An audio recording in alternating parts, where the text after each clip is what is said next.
ఓం శ్రీ సాయినాథాయ నమః. అందరికీ నమస్కారం. ఈరోజు బాబాగారు తన భక్తులకు నా నోట వెమ్మట పలికించే సందేశం ఏంటో తెలుసుకుందాం రండి. బాబాగారు ఏం చెప్తున్నారంటే, తల్లి, నువ్వు ఏదో కష్టంలో ఉన్నావు, ఏదో సమస్య నిన్ను వెంటాడుతుంది, నీ కళ్ళు పరిష్కారం కోసం ఎదురు చూస్తున్నాయి తల్లి. కానీ నువ్వు నాకు చెప్పకపోతే నాకు తెలియదనుకుంటున్నావా? నా బిడ్డలు కష్టాల్లో ఉంటే నాకు తెలియకుండా ఎలా ఉంటుంది? నీవు నన్ను మరిచినా నేను మరవను తల్లి. నా బిడ్డలు ఎటువంటి కష్టాల్లో ఉన్నా, వాళ్ళు నన్ను తలవకపోయినా నేను వాళ్ళకి పరిష్కార మార్గంలో ఏదో ఒక విధంగా సహాయపడతాను తల్లి. నా బిడ్డలు బాధపడుతుంటే నేను చూడలేను తల్లి. అందుకే తల్లి, మీ సమస్యలను నేను తెలుసుకొని పరిష్కార మార్గాన్ని ఏదో ఒక విధంగా సందేశాల రూపంలో మీకు తెలియజేస్తూ ఉంటాను. కానీ మీరు దానిని గుర్తించాలి తల్లి. నేను పంపే ప్రతి సందేశం వెనుక ఎవరికైనా ఉపయోగపడే ఒక పరిష్కార మార్గం ఉంటుంది. శ్రద్ధగా నా సందేశాన్ని విని దాన్ని ఆలకించినట్లయితే మీకు పరిష్కారం దొరుకుతుంది తల్లి.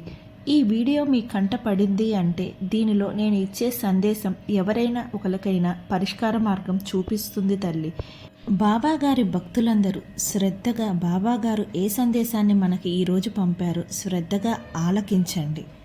నా పిల్లలారా, ధర్మం, ప్రేమ, సేవ అనే 3 మార్గాలు ఎవరి జీవితానికైనా శాంతిని తీసుకుని వస్తాయి. మీరు ఏ మతం వారైనా ఎక్కడ ఉన్నా ఒకటే నిజం, దేవుడు ఒక్కడే.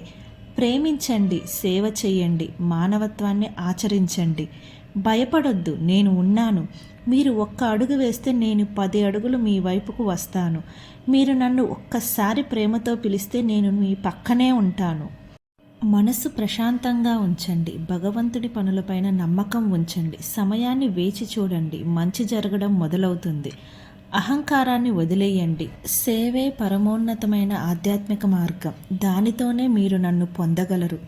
ఒకరి బాధను మీ బాధలా భావించండి. సహాయం చేయండి. ఇదే నిజమైన భక్తి.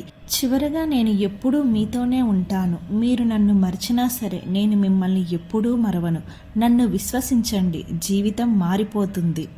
మనిషి గర్వంతో కాదు, గర్వాన్ని వదిలిన పాదయాత్రతోనే నన్ను చేరగలడు. ఎవరైతే తాము పెద్దవాళ్ళమని అనుకుంటారో వాళ్ళు నన్ను ఎప్పటికీ చేరలేరు. ఇక్కడ నా దర్శనం పొందాలంటే ఏ తీర్థయాత్ర అవసరం లేదు. ప్రేమతో నన్ను పిలవండి, మీ ఇంటికే వస్తాను. మీ హృదయమే నా మందిరం. కష్టాలు వచ్చినప్పుడు మీరు ఏడవకండి. నేను అలా అనుమతించకుండా ఏ కష్టమూ రాదు. ఆ కష్టం మీలో ఒక శక్తిని, ఓ సహనాన్ని పెంపొందించేందుకు మాత్రమే. ఇతరుల విజయాన్ని చూసి అసూయ పడకండి. దేవుడు అందరికీ సమానంగా ఉన్నాడు. మీ సమయం వస్తుంది. మీ ఆశీర్వాదం ముందే సిద్ధంగా ఉంది. ఆత్మలో శాంతిని పొందాలంటే ప్రతిరోజు నాకు కనీసం ఒక మంచి పనిని అర్పించండి. అది ఒక మంచి మాట కావచ్చు, ఒక దయాగుణం కావచ్చు. నన్ను నమ్మండి. నేను ఒక్కసారి కాదు, ప్రతిసారి మీ వెంటనే ఉంటాను. జీవితం అంతా మారిపోవడానికి ఒక్క విశ్వాసం చాలు. విన్నారు కదా ఈరోజుటి సాయిబాబా గారి సందేశాన్ని.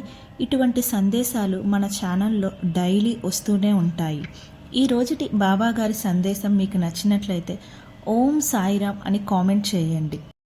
అలాగే బాబా గారి భక్తులకు ఈ సందేశాన్ని తెలియచేయడానికి షేర్ చేయండి, లైక్ చేయండి.